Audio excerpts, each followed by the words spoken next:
Ayon po sa OWA, mayroong 18 OFWs in Nepal.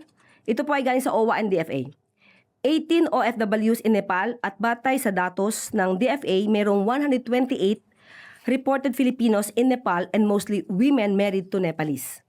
Ayon sa DFA, no reported Filipino casualty as of this morning.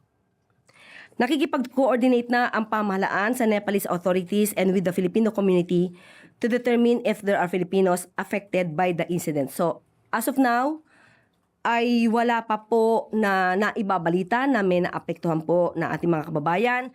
Pero ang pamahalaan po, ang administrasyon, sa panguna po ng ating Pangulo ay ang kanyang mensahe ay nakakalungkot ang ganitong pangyayari at patuloy nating ipagdasal ang maging magandang kondisyon ng mga tao na naapektuhan ng kalamidad sa Nepal.